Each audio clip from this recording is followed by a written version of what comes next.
It's official, Dragon Age is now a dead franchise that can be added to the heap of other dead franchises that BioWare has manifested, and I think you can put Mass Effect on top of that. But with Dragon Age Veilguard, we get confirmation of all our greatest fears of what was to come with the storyline that so much of a fan base was so dedicated to see that thrown out and disrespected. This is the outcome we all feared with Dragon Age Veilguard, and I think we get that delivered in spades. But of course, if you watch the mainstream gaming journalists, you're getting the opposite opinion. You're getting a lot of critical praise for a game that has been looked at with a side eye to real dedicated Dragon Age fans. And I think this is a result of what we're seeing of a bought and paid media front that is trying to protect these massive AAA franchises for these larger corporations. And you can just look at some of the overall ratings for Dragon Age Veilguard, where it's looking like Game of the Year if you look at the reviews from IGN, the Kotakus, and the massive gaming reviewing websites. It looks like it's better than any Dragon Age that has ever come out. But when you look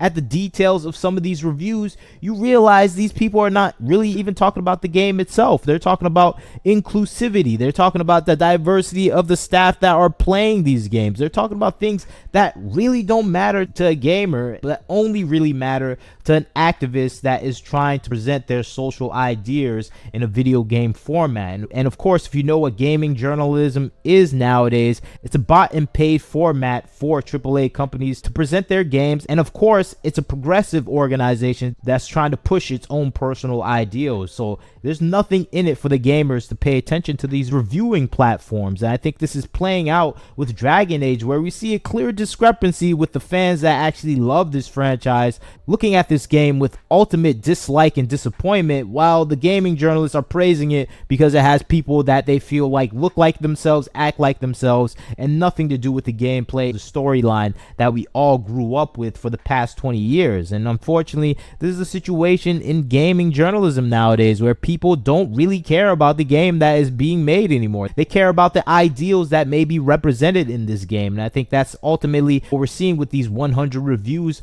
from gaming websites, where they're trying to support this game because it has their personal ideology at the forefront. And unfortunately, for a lot of people that want to actually play the game, they're looking for a game that's actually fun and enjoyable and engaging. And if you look at the reviews of people that actually want to play a Dragon Age game, you get the opposite reaction, where people are saying, what happened to... They made this game into something that was completely unrelated to the Dragon Age world, and it's inundated with political content and heavy-handed philosophies beating you over the head, and the gameplay is atrocious. This is not the Dragon Age game people wanted to actually play or even imagine. This is someone else's idea of a fantasy world that has nothing to do with the Dragon Age series. And I think that's the host of reviews that we're seeing from actual gamers themselves, fans that actually love the game. They're saying this is not even the Dragon Age series anymore. It leaves the impression that you're playing a completely different game that has nothing to do with Dragon Age. And I think this is due to poor construction and lackadaisical writing. Now we see prevalent all throughout the gaming industry, and just not only gaming, the entertainment industry in general, where we're having terrible writers write for highly established franchises, producing terrible content that is just mostly focused on their own personal modern day struggles that have nothing to do with the fantasy world. And you see this reflected back in a lot of the situations in dialogue that come up with Dragon Age, where you're looking at some of the characters and they're constantly talking about their gender, their pronouns, how they're going to discuss it with their parents. I'm like, what are we talking about here? This is supposed to be a Dragon Age game, but we're talking about gender pronouns. How do you come out to your parents? I'm like, what is this? This has none of the fantasy that we grew up with in Dragon Age, and it feels like we're in modern day LA, like Los Angeles. Like, how is this breaking away into a fantasy if we're talking about LA politics in a Dragon Age game? And I think that's the thing that is kind of frustrating for a fan who even shares some of these ideals. They're like, what are we talking about? What happened to all the fantastical elements in this game is being ripped out because the people that are making this game have no imagination to actually progress the story. I think it reflects poorly on BioWare itself in its hiring process, where they're putting people in positions of power that have no reference or ideas to progress the story of the Dragon Age series. And that's why this is a franchise dead and lying for its wake. And I think this is a situation we're seeing all throughout the gaming industry. And you can continue on to see with some of the overall conversations you have with characters where you have notifications about establishing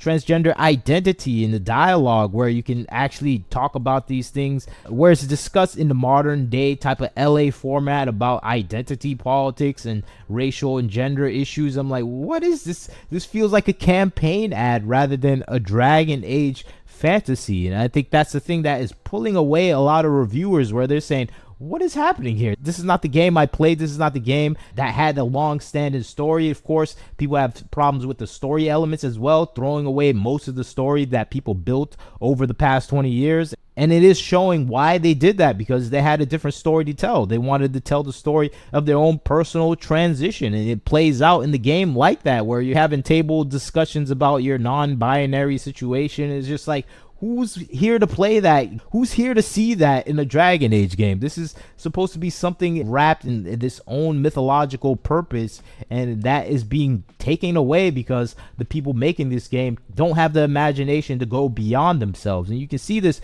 with the game director of Dragon Age, where you clearly understand they made this game about their own personal life transition, where it's just so obvious, where you see the game director in 2020 and they transition in 2021, and it's just like, okay, this is why the game is like that. We have a person that has no understanding of storytelling or doing anything outside of themselves, because their personality is so self-centered, so myopic, and so small that they can't do anything outside of their personal philosophy, ideology that they created in the past year on TikTok. So that's my frustrating thing with seeing some of the content coming out of BioWare recently, because we're getting content that is not close to the level of some of the things we saw years ago. Even Dragon Age Inquisition, which was kind of haphazardly a Dragon Age game, wasn't close to being the best, was one of the worst at the time, but still had some Dragon Age elements in there. And now that game looks better than this game that has come out with no Dragon Age elements in it, that is stuck in modern day Los Angeles politics. And I think that's the thing that is pushing away the fan base right now.